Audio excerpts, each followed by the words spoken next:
देश की नजर आज बंगाल पर टिकी हुई है।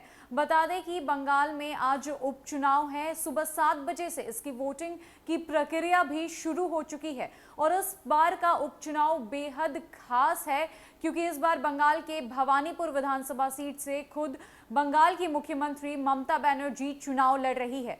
खुद ममता बनर्जी के लिए यह उपचुनाव बेहद खास है क्योंकि अगर वो इस चुनाव में हार जाती हैं तो ममता बनर्जी अपनी मुख्यमंत्री की सीट को खो देंगी और अगर वो इस चुनाव को जीतती हैं तो वो बंगाल की मुख्यमंत्री के पद पर बनी रहेंगी। इसलिए ये देखना बेहद दिलचस्प होगा कि आज के चुनाव का क्या रिजल्ट आता है, आज के चुनाव की क्या प्रतिक्रिया सबके सामने आती है। बता दें कि मुख्यमंत्री ममता बनर्जी के खिलाफ भवानीपुर विधानसभा सीट से बीजेपी से प्रियंका टिब्रेवाल खड़ी हुई हैं उनको टक्कर देने के लिए और बीजेपी और टीएमसी में आमने सामने की टक्कर है। भाजपा ये नहीं चाहेगा कि टीएमसी दोबारा अपनी पैठ बंगाल में बैठाए। बता दें कि पिछले विधानसभा चुनाव में भाजपा को टीएमसी ने हरा दिया था और ममता बनर्जी खुद नंदीग्राम से हार गई थी, लेकिन उनकी पार्टी पूरे बंगाल में जीत गई थी, जिसके बाद उन्हें मुख्यमंत्री बनाया गया और अब ममता बनर्जी अपनी सीट को दोबारा हासिल करने के लिए इस बार के उपचुनाव में खड़ी हुई है।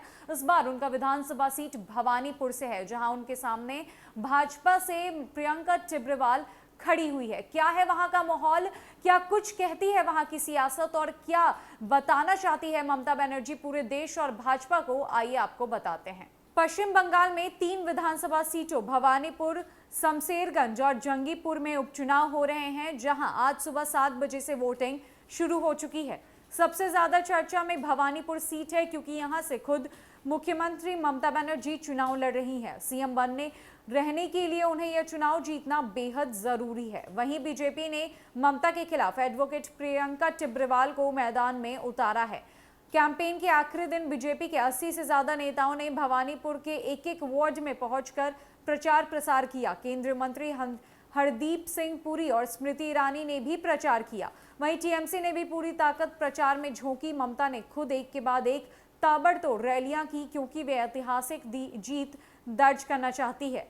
कैंपेन के दौरान ममता ने कहा, भवानीपुर सीट से फिर खेला शुरू हो रहा है और केंद्र से बीजेपी को हटाने के साथ ही खत्म होगा। मोदी के खिलाफ खुद को राष्ट्रीय स्तर पर खड़ा करने की ममता की तैयारी चल रही है। भवानीपुर उपचुनाव में स्थानीय नहीं बल्कि राष्ट्रीय मुद्दे उठाए गए हैं। ममता ने पीएम नरेंद्र मोदी और गृह मंत्री अमित शाह को निशाने पर रखा। सीबीआई और ईडी पर सवाल खड़े किए गए हैं। वहीं बीजेपी ने विधानसभा चुनाव के बाद हुई हिंसा को ही सबसे बड़ा मुद्दा बनाया। बंगाल में संविधान खत्म होने की बात भी कही गई है। टीएमसी ने भवानीपुर में पूरी ताकत लगाई है। राज्य के कैबिनेट मंत्री वार्ड वार्ड घूम रहे हैं। ममता ने खुद ताबड़तोड़ सभाएं की। ऐसा इसलिए नहीं किया गया कि टीएमसी को अपनी जीत पर संशय है, बल्कि पार्टी यहां से ऐतिहासिक अंतर से जीतना चाहती है। बीजेपी ने भी भवानीपुर को जीतने के लिए पूरी तैयारी झोंक दी है, लेकिन ममता के लड़ने के बावजूद मोदी शाह कैंपेन से दूर रहे। बीजेपी नेता दलील दे रहे हैं कि उपचुनाव में कभी केंद्रीय नेता प्रचार नहीं करते, लेकिन एक्सपर्ट्स का कहना है कि बीजेपी जानती है कि वो भवानीपुर जीत नहीं रही, इसीलिए उन्होंने प्रियंका टिब्रेवाल को मैदान में उतारा और केंद्र से सिर्फ हरदीप सिंह पुरी और स्मृति ईरानी ने ही प्रचार किया। विधानसभा चुनाव में ममता नंदीग्राम से चुनाव लड़ी थी और बीजेपी के शुभेंदु अधिकारी से 1956 वोटों से हार गई थी। इसीलिए 6 महीने में उन्हें विधानसभा का चुनाव जीतना जरूरी है। ऐसा नहीं होने पर सीएम का पद छोड़ना पड़ेगा। इसीलिए ममता भवानीपुर से उपचुनाव लड़ रही हैं। ममता पश्चिम बंगाल की एक ऐसी तीसरी सीएम है जो खुद चुनाव हारी है। इससे पहले साल 1967 में प्रफुल्ल चंद्र सेन और 2011 में बुद्धदेव भट्टाचार्य भी अपनी सीट नहीं बचा सके थे। बता दें कि इसके साथ ही बंगाल के 3 विधानसभा सीटों पर आज उपचुनाव होने हैं और सबसे ज्यादा खास भवानीपुर विधानसभा का सीट है क्योंकि वहां से खुद ममता बनर्जी चुनाव के लिए खड़ी हैं। ममता बनर्जी ने अपनी पूरी ताकत इस बार के उपचुनाव में झोंक दी है। बता दें कि पिछले विधानसभा चुनाव में नंदीग्राम से हारने के बाद ममता बनर्जी को 6 महीने के अंदर चुनाव जीतना जरूरी है, इसीलिए ये उपचुनाव उनके लिए बेहद खास है।